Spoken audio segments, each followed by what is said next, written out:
ஜோதிடம் சகோதர சகோதரிகள் அனைவருக்கும் வணக்கம். சிம்மராசிக்கு அதிபதியாக இருக்கக்கூடிய சூரிய பகவான் லாபஸ்தானமான 11ஆம் இடத்தில் சஞ்சாரம் பண்ணிட்டு இருக்கார்.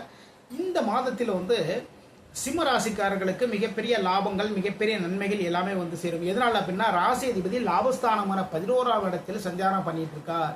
11ஆம் இடத்திலிருந்து அவருடைய பார்வை 5ஆம் இடத்தில் பதிக்கின்றது. அப்போ பூர்வீகத்தின் மூலமாக லாபங்கள் சிம்மராசிக்காரர்களுக்கு சேரும். மிகப்பெரிய ஒரு லாபம், எதிர்பாராத ஒரு தனவரவு எல்லாமே சேரும். அது மட்டும் இல்லைங்க, உங்களுடைய ராசிக்கு 5ஆம் இடத்திற்கும் 8ஆம் இடத்திற்குமான அதிபதி யார் அப்படின்னா குரு பகவான் தான். அந்த குரு பகவான் விரைஸ்தானமான 12ஆம் இடத்தில் சஞ்சாரம் பண்ணிட்டு இருக்கார். இந்த நேரத்தில் சிம்ம ராசிக்காரர்களுக்கு எதிர்பாராத ஒரு தனவரவு உங்களை தேடி வருவதற்கான வாய்ப்புகள் மிக மிக விரைவில் சேரும். எதனால் அப்படின்னா 5, 8, 12 தொடர்பு குரு பகவானுடைய பார்வை 6ஆம் இடத்தில் பதிக்கின்றது. அது மட்டும் இல்லை, அதாவது 7ஆம் பார்வை 6ஆம் இடத்தில் பதிக்கின்றது. அது மட்டும் இல்லைங்க, அவருடைய 9ஆம் பார்வை 8ஆம் இடத்தில் பதிக்கின்றது.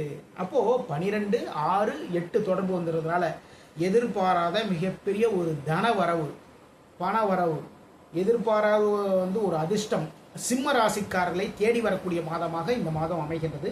2ஆம் இடத்திற்கும் லாபஸ்தானமான 11ஆம் இடத்திற்கும் அதிபதியாக இருக்கக்கூடிய புதன் பகவான் லாபஸ்தானமான 11ஆம் இடத்தில் சூரிய பகவானுடன் சஞ்சாரம் பண்றார். அந்த இடத்துல தான் பார்த்தீங்கன்னா எங்க மிதுன ராசியில, அந்த மிதுன ராசிக்கு அதிபதியாக இருக்கக்கூடிய புதன் பகவான் மிதுன ராசியில் ஆட்சி பலம் பெற்று சஞ்சாரம் பண்ணிட்டு இருக்கார். வருமானத்தில் குறைவு இருக்கவே இருக்காது. எதிர்பாராத நன்மைகள் எல்லாமே சிம்மராசிக்கு சேரும். மீண்டும் அடுத்த பதிவில் சந்திப்போம். நம்முடைய ஸ்ரீநிதி ஜோதிடம் சேனலை லைக் பண்ணுங்க, ஷேர் பண்ணுங்க, சப்ஸ்கிரைப் பண்ணுங்க. நான் உங்கள் ஜோதிடர் திருச்சேரை KP ராஜா வெங்கடேஷ். வாழ்க வளமுடன், வாழ்க நலமுடன்.